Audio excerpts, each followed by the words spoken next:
suppose we're going to be doing the 8th video here in the series, and I was looking back over the videos that we've been doing, and we're getting into a lot of really interesting information, and kind of took me, as I began to watch it, I began to think that what we really needed to do now for the 8th in the series is explain a little bit more about who Freemasons are. And because we're talking a lot about Freemasons and the world and presidents and senators and scientists and stuff. Our government seems to have been shaped by individuals in secret societies. And so I want to talk about who these people are, because I know there's a lot of people that when they watch all of this, they keep wondering, how do we know that Freemasons were good people? And certainly you can know that there was some bad people in some secret societies. Some of these societies weren't so secret, but in order to join, you had to probably be invited or make an application or something. But there's individuals we talked about, like Aleister Crowley, that may have been one time a member of the Rosicrucian order. Now remember, because these groups are secret, you can't always know exactly all of the details. Not all of it's published. But what we gather is that, as we look at history, what we gather is that the Jesuit organization was created by a man named Loyola, Ignatius Loyola. And there are individuals who are saying that he was a Judean, that his ancestry coming from Spain, that he wasn't really a Spaniard. Now, that's an interesting thing that I want to talk about a little bit, because we had talked about how the elite family might be involved in all of this. And so, but before I get into that, and to really get into the essence of who these people are that are really running the world, that are bad people, like Aleister Crowley, that we know was bad because he said he was the beast and changed his name to 666 and literally hated Freemasons. But we know from various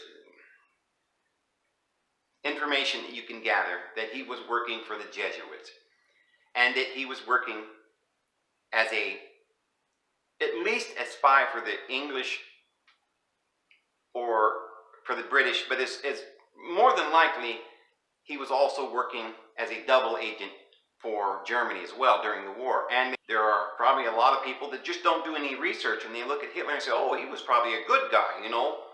Oh, he was just fighting for his country and stuff. You know, one could wonder about such things, as maybe conspiracies can just go any direction, and it's really hard to know what's really going on. And so a lot of you probably say, well, there was these people that were bad. Hitler went and joined the Thule Society, but they were connected to other societies, especially a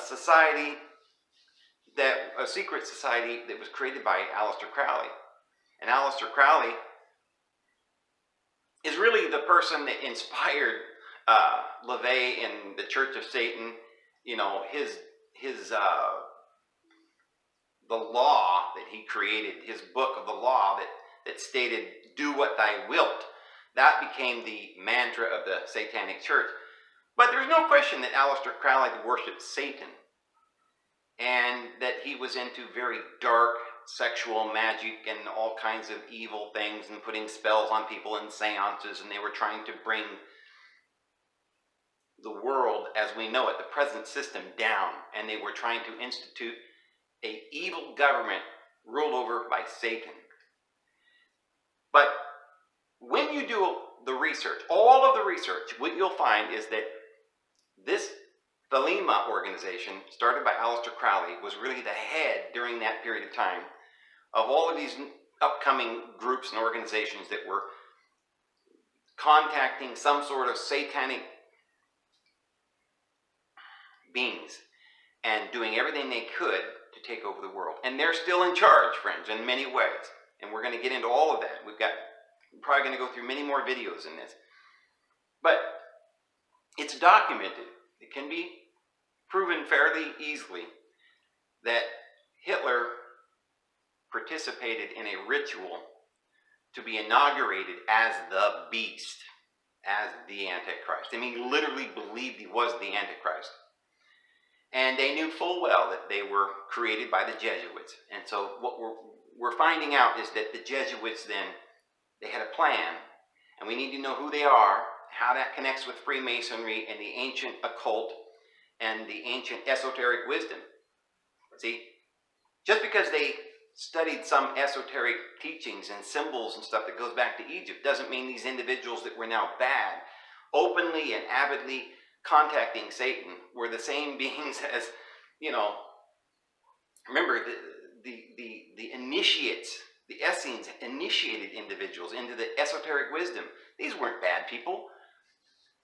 The Essenes were run by John the Baptist, and Jesus ended up starting what the New Testament calls the sect of the Nazarenes, because he was called the Nazarene. We've gone through all of that, but we can definitively prove that the New Testament was written by individuals in this secret mystery school that was connected with Pythagoras, because Pythagoras had a thing where he talked about this two circles, and you put the two circles together, and where they meet there would be a fish, and it was called the fish theorem. And there was a specific mathematical, geometrical calculation. It was called the fish. And it was in those two circles as they came together, one being the physical, another being the spiritual, where they meet, there is a ratio of 193 over 200. That was the ratio where the world was created. And interestingly enough, very amazingly placed in our scriptures, we have a parable where Jesus was with his disciples and they were out fishing. And they've got their net in the water and they can't get any fish. No productivity, no growth, no blessings. Because the fish coming from the water represents the truths and the fantastic blessing that comes from our innermost emotions that we feed upon so we can have life. So it represents the receiving of life from the harmony of our being. And it's a greater parable about the universe and how the universe works and how the universe creates life and it's always springing forth abundantly. But the parable says that Jesus tells them to throw the net on the other side of the boat. And they did so at his instructions, and they pulled up 193 fish. They were 200 feet from the shore. And so it's a symbolic storytelling of the same Pythagorean mystery school teaching, the 193 over 200, that is a ratio of life that comes out into productivity, and the ratio of life as it comes from casting your net on the other side of the boat, meaning the spiritual mind is the source of all that is physical. All your physical blessings, your fish, are going to come by not concentrating on the physical, but just opening your mind to the spiritual. Don't let your left hand know what your right hand's doing. Don't think about it consciously, because your conscious mind can't catch all those fish. And so the ancient priesthood that Pythagoras Pythagoras received from Solon, who got it from the ancient Egyptian priests, they had geometry, and it was a sacred geometry. They had astronomy, but it was a sacred astrology. That astrology was handed down through the ages in various forms. Different schools were run underground and murdered. Christ and the apostles were murdered. It sprung up in different places throughout the world, these healers, these alchemists. And then in the 15th, 16th century, you had people like Galileo and Newton that were using calculus and geometry and these ancient tools that they got from the ancient priesthood. So it's beautiful, isn't it? And it proves to us, for those who can really do the research, it proves that the Bible writers, the apostles, were simply students of the mysteries. This is why the Apostle Paul says, look at how I understand the mysteries. Remember, a lot of people say Pythagoras invented geometry. Well, he didn't really invent it, just as Tesla didn't invent electricity. But they were occultists, and they studied the ancient wisdom, and the esoteric wisdom was handed on from the Egyptian priesthood in Alexandria, was handed on to Solon. Solon was an Egyptian priest and taught this esoteric wisdom. He was initiating individuals, had students, and one of his students was Pythagoras. Pythagoras then became the master. His students were individuals like Socrates, Plato, and it came on down. These then are the real beginnings of what we're talking about. Were they Freemasons? No, they didn't call themselves Freemasons. We're talking about thousands of years had gone by. There were times during the last 2,000 years where people were building these great big cathedrals.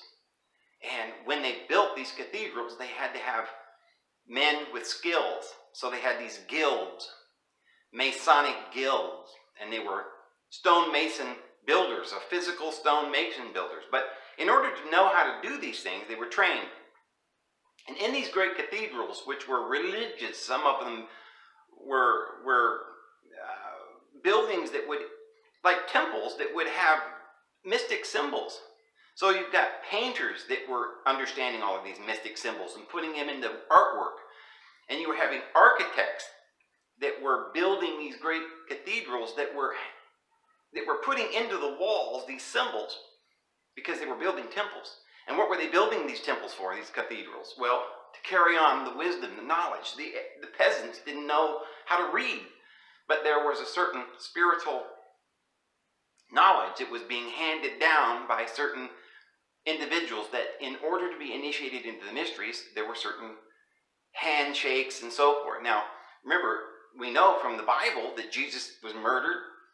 His disciples were all murdered. During the Dark Ages, they murdered Freemasons. They tried, these were people that were trying to bring truth out. These were Masons, because that was just one of these individual groups that there had to be quite a few of these Masons, because they were building cities. They were advancing. That was the technology of the day.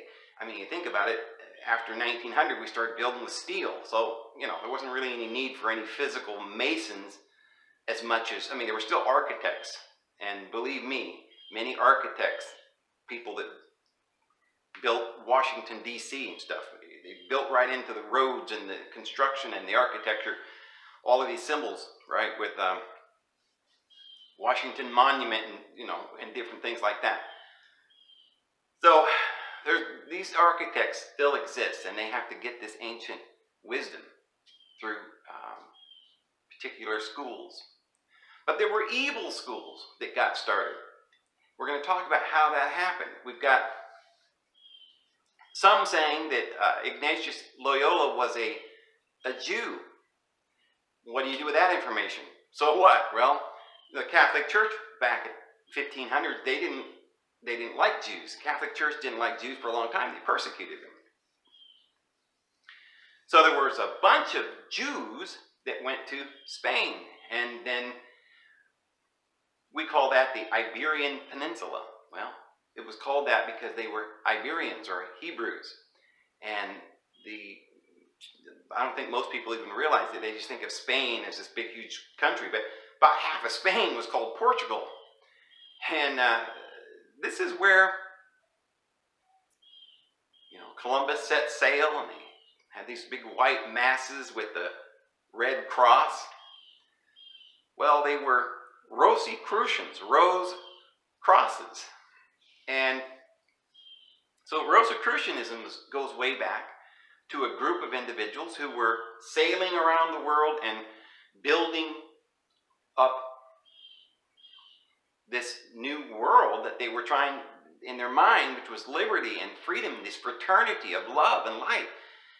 So it took on different forms. The Templars were also building temples, but one of their knights, right? The Templars were later on hunted down and murdered. Some of them ended up on the island of Malta.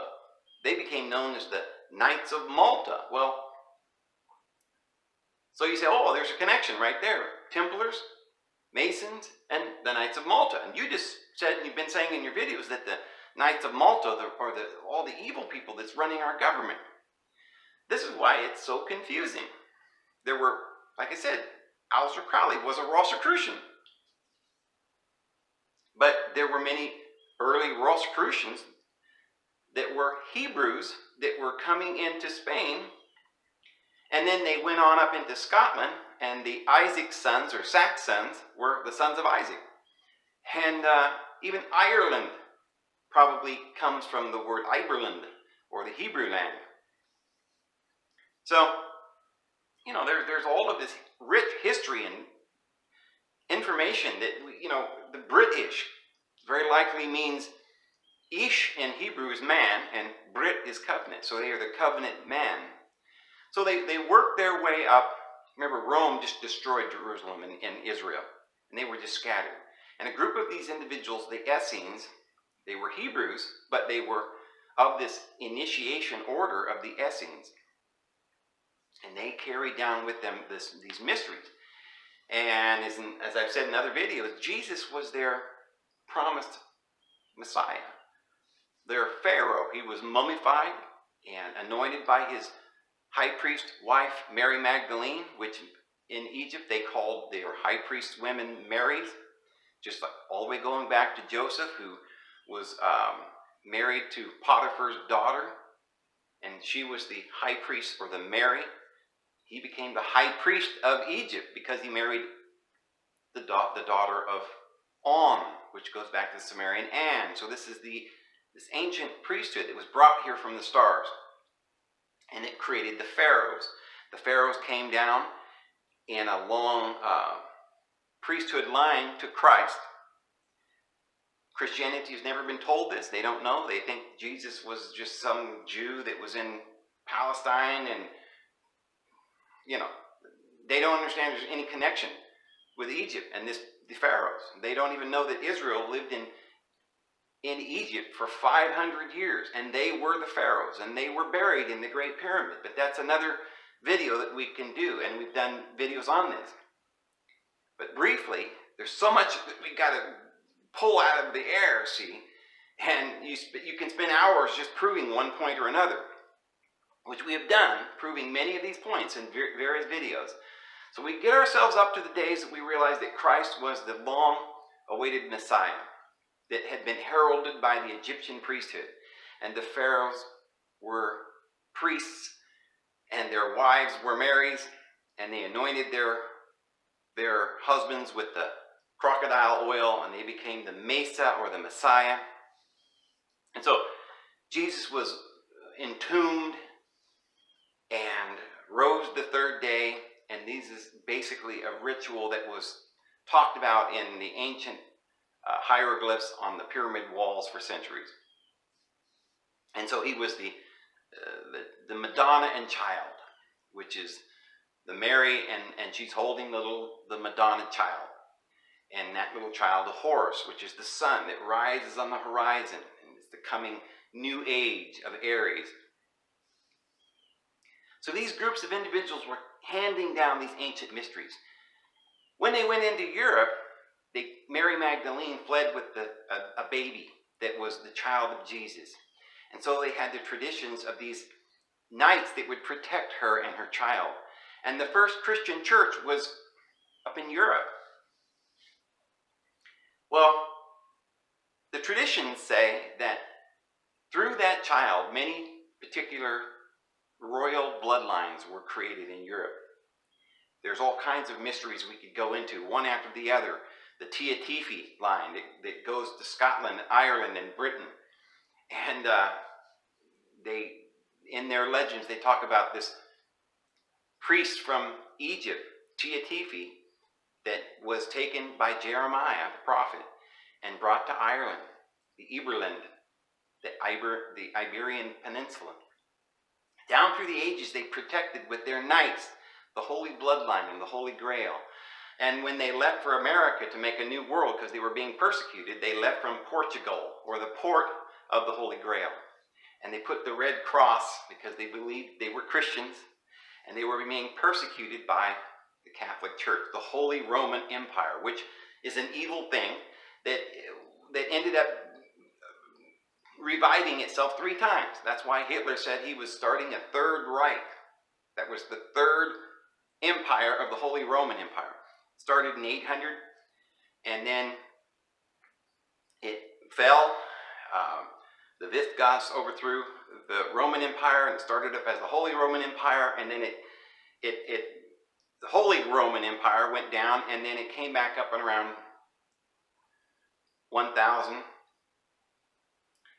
And at that point, the Templars started gaining a little bit, the good guys started getting a little bit ahead, right?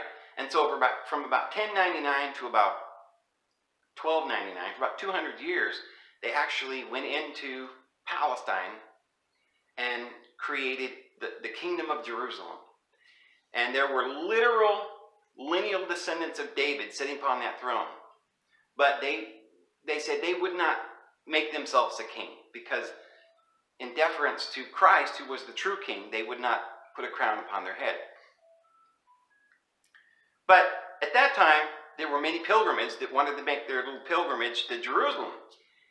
But of course, along the way, they would be murdered and people would take their money because they had to have money to finance the pilgrimages and stuff.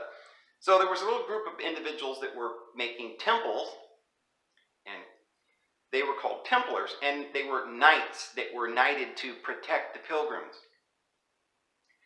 That's where banking probably got started because of the fact that there was all these people making these pilgrimages and they didn't know what to do with their money because they could get robbed. So they would put it in the hands of the Templars because they were trusted. So they weren't really bankers. They weren't trying to make money and usury off the money. Originally, they were just trying to protect people's money.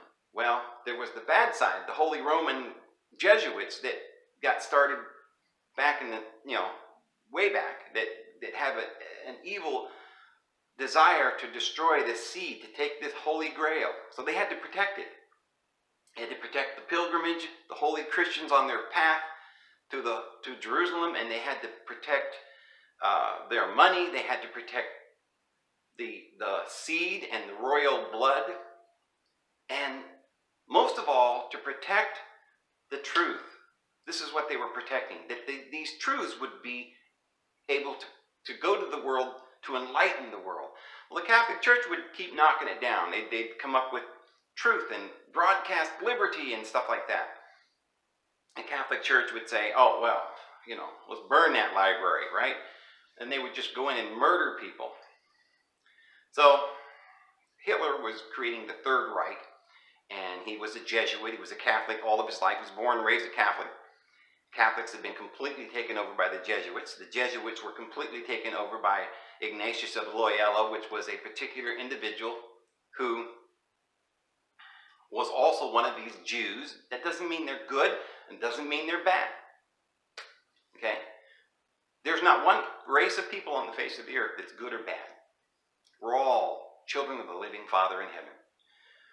But you see, there is this one group of individuals that had the deposit of ancient wisdom through Christ. When Christ left his group, the Nazarenes and the Essenes, they went to the Iberian Peninsula there in Spain. when Isabella was going to, the Holy Roman Empire in 1492 took over Spain, because remember, Spain was still a refuge from the Holy Roman Empire. These individuals in Portugal and up through the coastlands, up into Scotland, they were holding the line and keeping these mysteries. So Rome, the Holy Roman Empire, had most of Europe. They'd even taken Constantinople, but they could not take parts of Africa. Egypt they lost, and all of Persia. So, they had a certain area where it was called the Holy Roman Empire, but they did not reign over Spain, over that part of Spain. But in 1492, they conquered Spain. And at that point, they were trying to get rid of the Jews that were there in Spain. So the Spanish Inquisition was really an inquisition primarily upon individuals who had either were Jews. There used to be Essenes, and over the centuries migrated up into Spain, into the Iberian Hebrew Peninsula, and were continuing on studying these mysteries, and had these mysteries. And anybody who wanted to know these mysteries would go there, and they would learn in their libraries, because they were allowed to learn. The library in Alexandria was destroyed by the Catholic Church in 295. So there was still light and liberty, and Muslims and Jews and Christians were all learning in peace, sitting together at a table, discussing these ancient mysteries in a great brotherhood of love. So in 1492, Columbus, who was also one of these Templars, because you can look at his ships and the white sails with the red cross, that's the Templar cross. So they were not just Templars, they were sailors. They were they did, a lot of things. And they sailed the ocean blue in 1492 to find a new world where they could start a place where there was freedom for all. And they started a thing called the Constitution of America. And even America was named after Joseph of Arimathea. Not a lot of people know that Arimathea, and I've discussed this in other videos, but we don't have time to prove that point today. But America comes from Joseph of Arimathea. So remember, Joseph of Arimathea had boats. He had a bunch of ships. He was one of these individuals into the secret rites. They were Templars. They were ship builders. They were miners. They would go all over the world. And it says Joseph of Arimathea had 10 mines over in Peru. He had 10 mines up in Scotland and England. And this is the reason why this group of Essenes, Joseph of Arimathea, spread out throughout the world, because they had these ships and they were building these cities and they were trying to advance civilization. But hot on their trail was this thing called the devil. The devil infiltrated a group of Jews to start with that lived in Spain, because even if Ignatius of Loyola was not a Jew, which some deny, and there's no proof that he really was. There's some indication he may have been. He made statements that he wished he was a Jew. So regardless of whether he was Jewish or not, we do know that Ignatius of Loyola was sympathetic.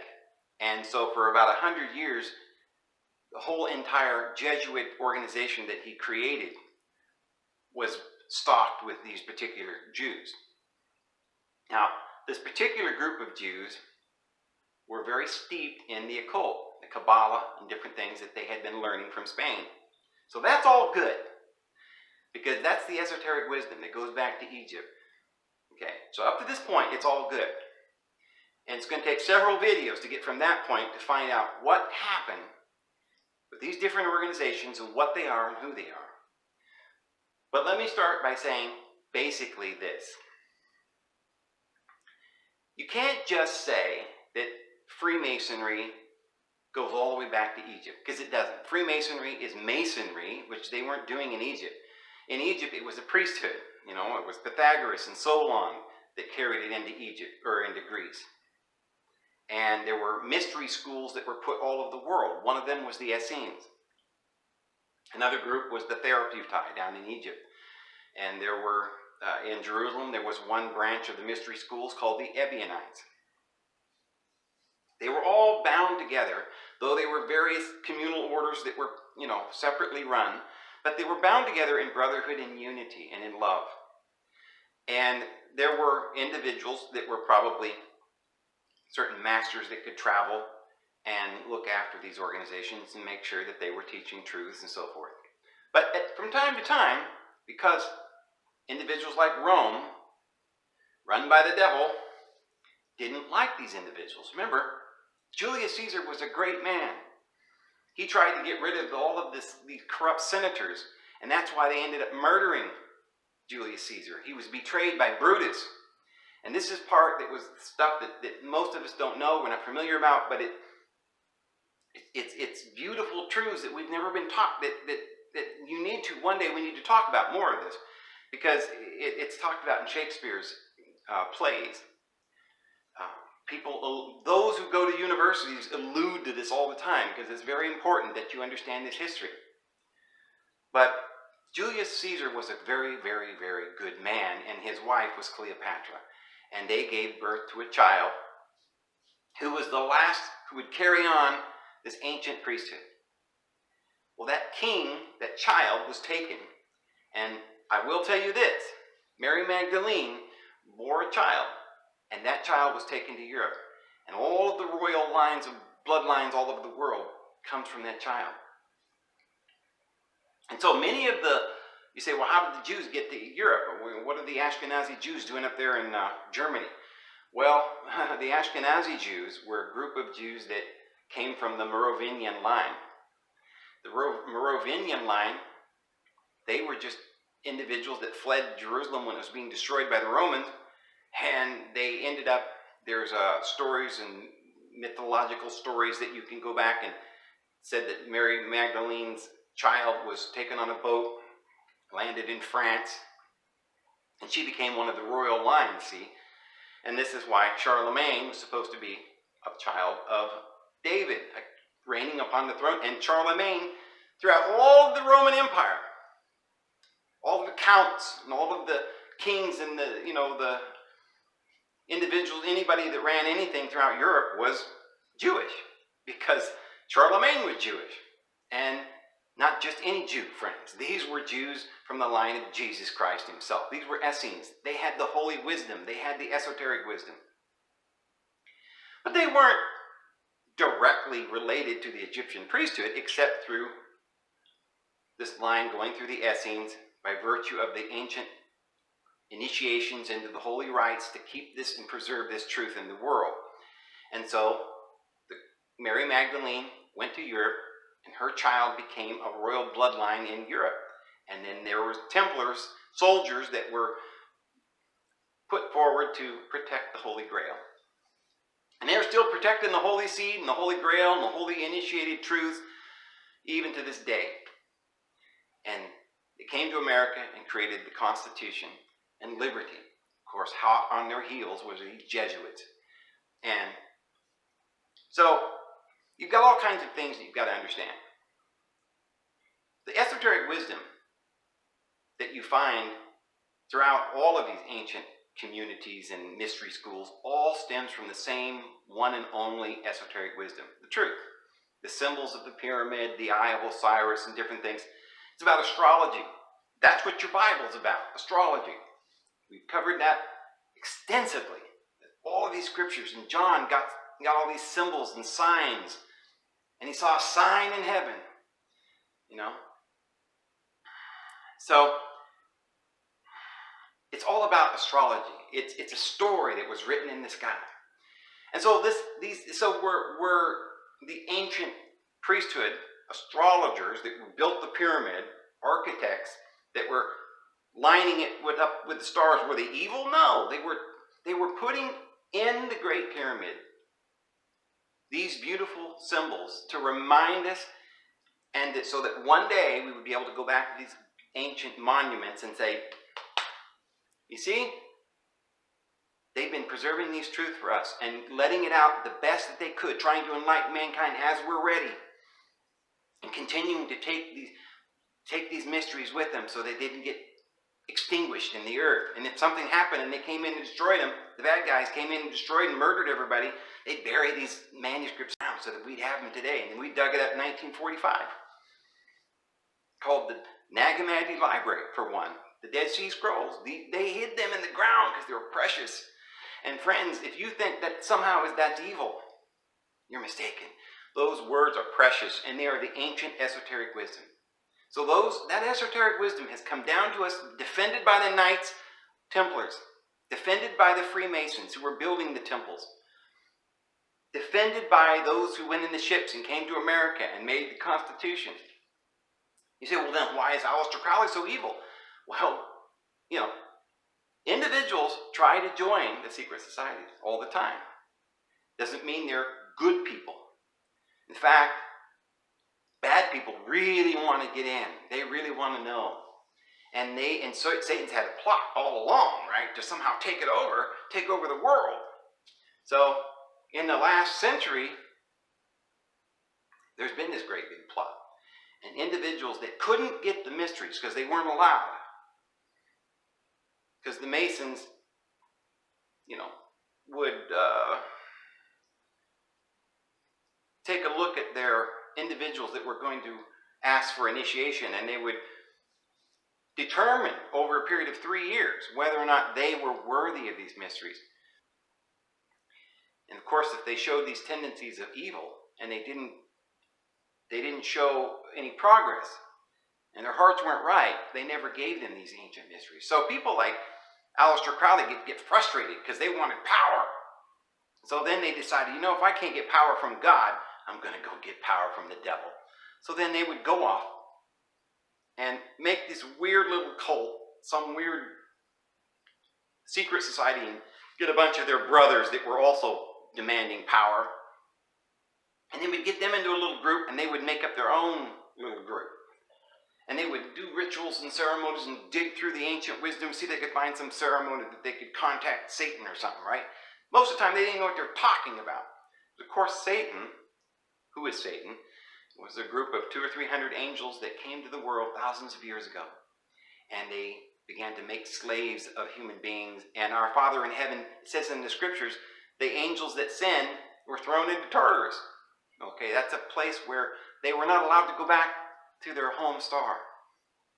And they were being quarantined here. And they had bases on the moon and on Mars and at the South Pole. And these individuals were biding their time. They couldn't get back. They didn't have their technology. They were banished to the world.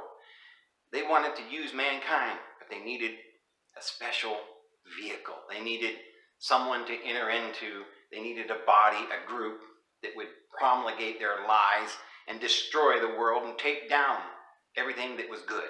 And there were always individuals that would say, sure, just like Simon Magus that went to the Apostle Peter and said, oh, I need to know all these things that you do, and so I can do miracles. I want power. And Peter says, power? This isn't about power. It's about love. We're going out to heal people and help people. And I can see your heart's not right. So Simon Magus went off, angry and upset, and he was, insisting, humiliated.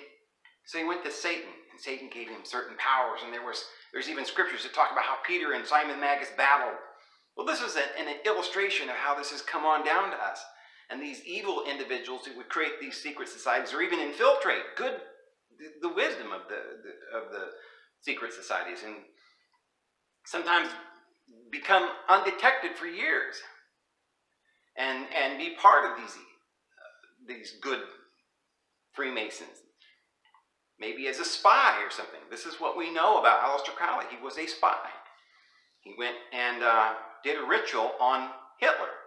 Hitler was ritually castrated. This is what you got to be careful about. These individuals nowadays that are mixing up the truth from these lies, saying that you can't be saved unless you perform some sort of ritual magic. You can't have sex or something, or it worries me that there's individuals now in the New Age movement that can't distinguish between the information that came from Madame Blavatsky and individuals that came from people that were trying to take over that organization after she left. Madame Blavatsky talked about another person coming before the end of the year 2100, by the end of 2100, which, you know, now that we know that the New Age is going to arrive in 2100, we find that she knew exactly what she was talking about. So, this then is how it happens. Peter is entrusted with these mysteries. The Apostle Paul was entrusted with mysteries as an apostle, as a student of the Master Christ. And he says, notice how I know these mysteries. He says, I speak of a mystery, and this is about Christ and the church. See, this thing that people are doing, man and woman gets married, there's a wedding. Well, it's a mystery. It's come down from the school of the prophets. They taught society how to be. They gave us certain initiation rites and certain culture, built temples and gave us education. But these are mysteries. I speak of Christ and the church. One day we're going to understand that we don't need these physical temples to be saved. But our Father in heaven dwells in us, and we're the temple of the living God. These are shadows and types, and we're not under the letter of the law. So, this is what happens. I mean, the world receives a prophet, such as Moses, and then there's an apostasy.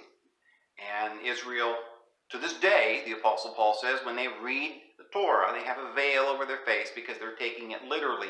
And they're assuming that Moses is the end all, right? Well, then there's other prophets that come along. But they don't listen to the prophets. They murder all the prophets. Every so often you send another prophet.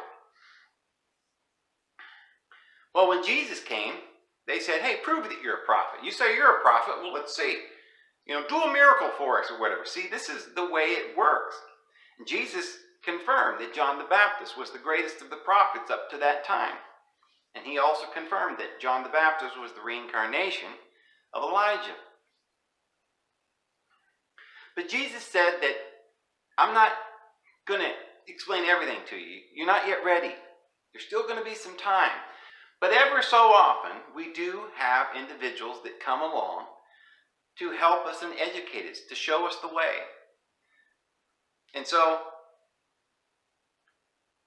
in the days of, around the turn of the 20th century, we had individuals like Madame Blavatsky, Joseph Smith,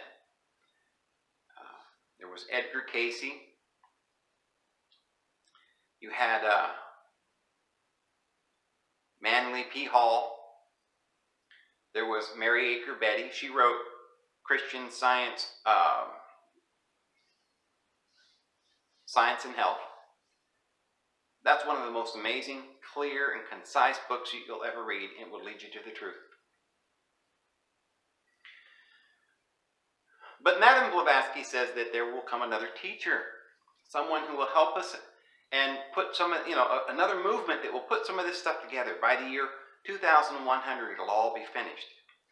And you see, but after she passed away, there were individuals that came in and they started the New Age movement. There were a lot of mistakes made, and I've explained this in some of my videos, that certain individuals like Elizabeth Clare Prophet, who claims to, take the mantle of Madame Blavatsky, and it's just unfortunate that she's written all these books and everybody believes, not that there isn't some very good information in her books, but there's some very false information in her books, and some of these individuals that were, this guy from Findhorn or whatever, wonderful man, probably had a lot of beautiful insights, and I'm not going to, take away from any of the things that individuals who come along and they want to be teachers, and they, but when people make claims and they say, well, like Elizabeth Clare Prophet, she died, I think, in 2006 or something. She's been writing books for years,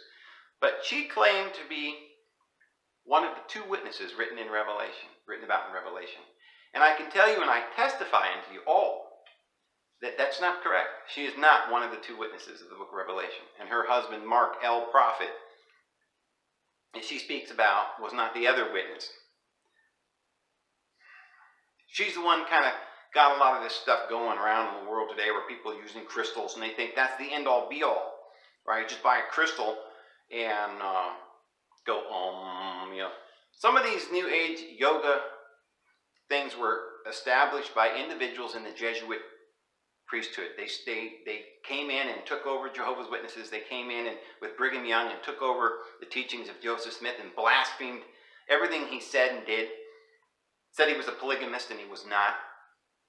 Ripped out many things that was in the the Doctrine and Covenants, and completely put in a lot of Jesuit garbage and made all of these things that Joseph Smith never said to do. Joseph Smith never built the temple that's in Salt Lake City.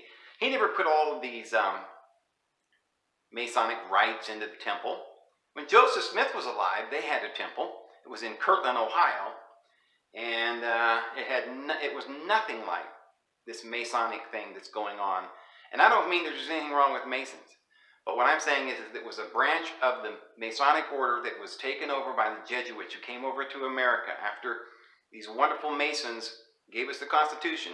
People like George Washington, Benjamin Franklin, Thomas Jefferson. Now remember, those individuals weren't racist either. They weren't the ones that brought the slaves over.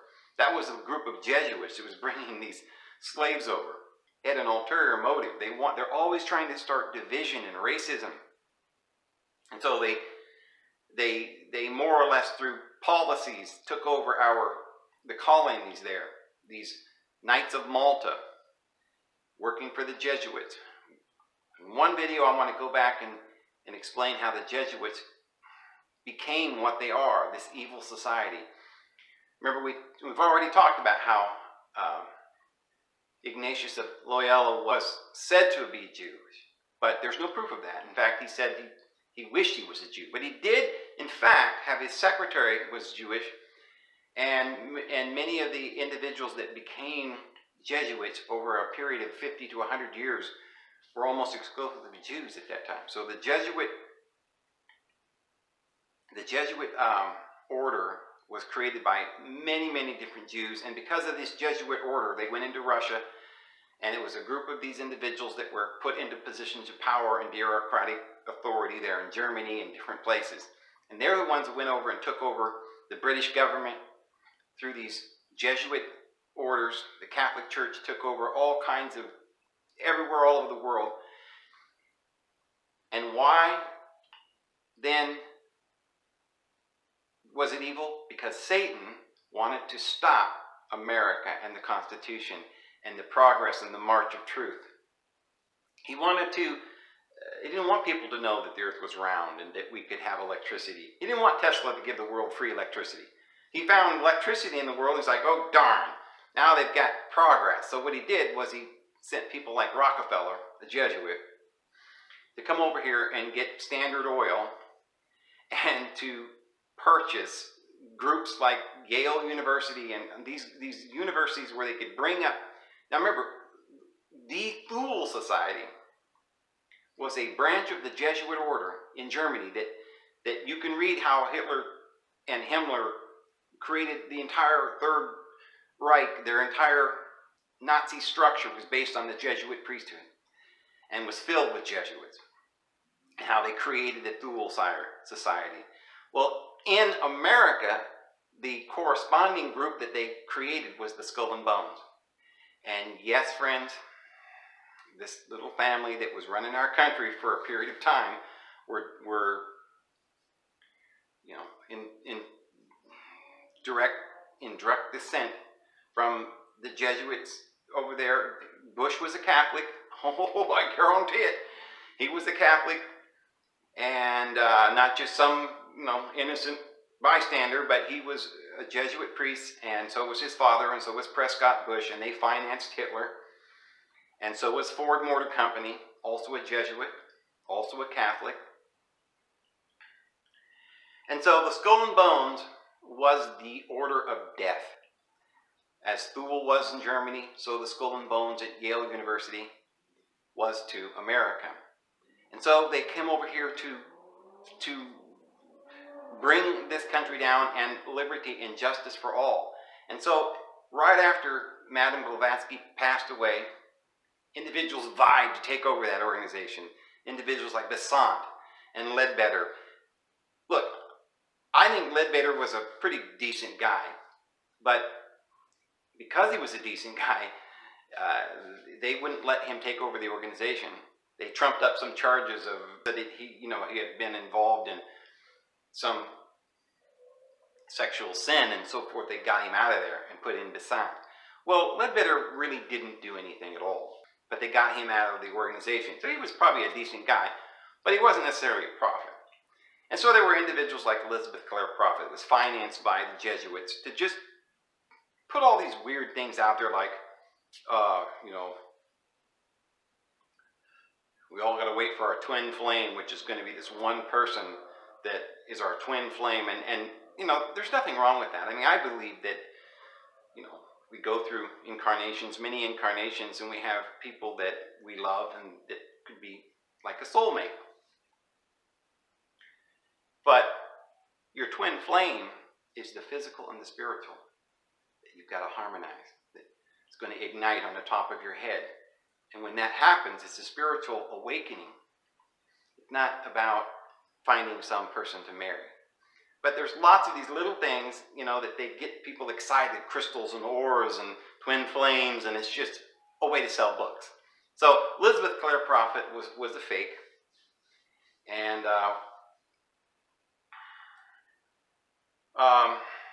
so you've got to be very careful when you're dealing with things like that. And it's the same reason why you have to be very careful with somebody who just says, oh, okay, so the occult's good then. Oh, all right, I'm going to go read Aleister Crowley.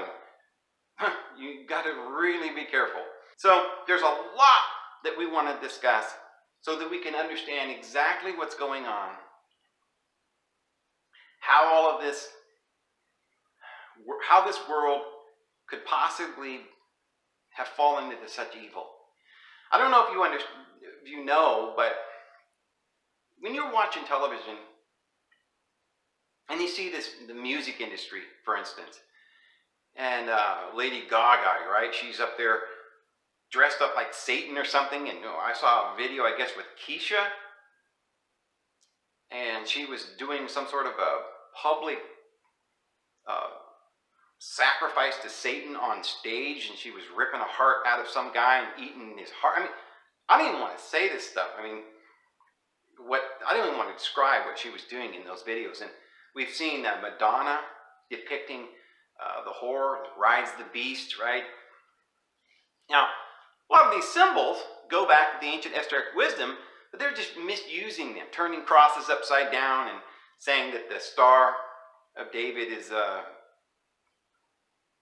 Baphomet or something. There's no such thing as Baphomet. They just made this up. It may be patterned after the goat of Mendes or something. But many of these symbols were just astrological symbols that we see in the sky. They have occult meanings, but astrology is not evil. Certain Freemasons in the 15th, 16th century that gave us all of this wisdom and light and truth that translated the emerald tablets, such as Sir Isaac Newton. They were astronomers, right? Well, that's just the way they talked about it then. It became, today we look back and we say, oh, this priesthood, they were initiating these mysteries. Oh, that's not religious. Those are scientists. Yeah, that's what religion always was. It was individuals who were trying to get truth to the world and love us. Jesus was a scientist. And what you've been told, that magicians are bad, no, that's the Magi. The Magi is a priesthood, and Jesus was a Magi. So you see, we've just been lied to about all these things. And he said, oh, sorcerer's bad. Well, there's a word in the Greek that they translate sorcerer sometimes. But that word really is pharmacist. So if you're going to get serious about the scripture and you're going to understand these words and try to follow the direction of the Holy Spirit and the apostles' directions, then you better be careful about pharmacists, because they're the ones that's making the potions, saying they're going to make you well with some man-made concoction. The true individuals with the Enlightenment, they were scientists. They were learning truths. They were alchemists. Today we call them chemists. And so the astrologers became astronomers, and they were looking at the sky, and Copernicus was just in a long tradition of people like Ptolemy, who had studied all of the ancient wisdom and was initiated into these mysteries and tried to understand it. And then wasn't very long, and the only way we were allowed to understand this stuff is though it was like whitewashed. It was like, oh, okay, these people weren't religious. They weren't Masons. Let's forget about that. Oh, they were scientists. Okay, so then the bad guys come into America, infiltrate all the organizations that were trying to dispense this truth, corrupt them, get into our government, murder our president, Kennedy, impeach Nixon, and start riots in the street, murder Martin Luther King, do whatever they can to start things in the United States that's going to harm human beings. They create the ACLU or the Black Panthers or something, start people hating. They want race wars. Start teaching women that somehow or another, if they don't have the right to kill their baby, that somehow that's, against a woman's right, her own body and stuff like that. They've gone to the point of absurdity because they're showing their colors. Yes, these individuals like Aleister Crowley were running the government, and Aleister Crowley is the one who runs the music industry, and he's the one that running the music industry. Aleister Crowley's head was on an album that the Beatles made. You could play that album backwards and it would talk all kinds of satanic stuff. I think it said that Paul McCartney is dead, right? Led Zeppelin and the Rolling Stones. These people were being made famous, provided they would dress and act and do everything that these financiers, these very high occultists like Aleister Crowley would tell them to do. Yes, Aleister Crowley was working as a spy for the German government, claimed he was a spy from the British government, but he was over here in America taking over our music industry, and that's why, friends, there's so much corruption and evil, because they killed our president, they impeached our president, they took over the music industry, and then we've got another group of individuals run by the elite family, same elite family, right? All the way back from Ignatius Loyola and the Jesuits that infiltrated Germany. And these individuals now are taking over the movie industry in Scientology, because L. Ron Hubbard was a member of the order, of the Thelema order that Aleister Crowley started. And so they had a plan. L. Ron Hubbard went over here and created Scientology and got into the movie industry with Tom Cruise and these individuals that are in the very high up stars in Hollywood that are get millions of dollars to create all these big blockbuster movies that are teaching us all kind of satanic stuff. It's because it is run by Satanists, and they are doing pedophilia, and they are, under the Vatican, raping little children and sacrificing human beings. Yes, they are. They worship Satan. And they know that if they give these sacrifices to Satan, he'll give them power. And that's you see, it's not even them, it's Satan that's got a hold of us. And he's using very weak and terrible and very weak people like Aleister Crowley, who was addicted to heroin, basically died because of heroin. And that's why a lot of these individuals in the movie industry end up dying of heroin overdoses and stuff. Because they're just weak people, that they take over their minds and souls. They sell themselves to the devil. And they've taken our government. And there are individuals in our government Nancy Pelosi is just nothing but a puppet. And she's showing her true colors because she's sacrificing our children. Hundreds of thousands of our children here in America every day dying of heroin overdoses, and because she's allowing these drugs to go over the border and she won't do anything about it. Friends, these people are evil. And we've got to wake up and understand. And that's why I want to do these videos, so we can understand who these people are. We can't be hating the good good guys and loving the enemy. Oh, Hillary Clinton's down there dancing with Beyonce or other, Oh, we don't care about these Satanists that have taken over our government. I mean, why do you think Hillary Clinton could barely walk during the presidential election? Because they had her all drugged up and probably telling her what to say. And, she would probably have been murdered if she hadn't done everything they told her. They were stunned when Donald Trump won the election. And they are going to do whatever they can within their power. They will even destroy every man, woman, and child on this earth if they have to, friends. That's why I want you to feel comforted and know that Jesus loves us. And he's got his people on the ground. I guarantee it. And there are certain individuals that are trying to work towards the good. And they're going to stop these evil people. But we've got to be able to support them. And we've got to know what's right. And we've got to say no to this evil music that's satanic and this Hollywood thing and these people that want to sacrifice our children on the altar of liberalism and murder all these babies. We got to say no, it's enough. And so we're going to go through, start explaining everything from the beginning to the end so that we can understand what's going on. Got to understand what's going on. So, anyway, I think I'm going to go ahead and leave it there. And this is number 8. We're going to do a video number 9. Right after this, hopefully tomorrow. We'll see you guys again then.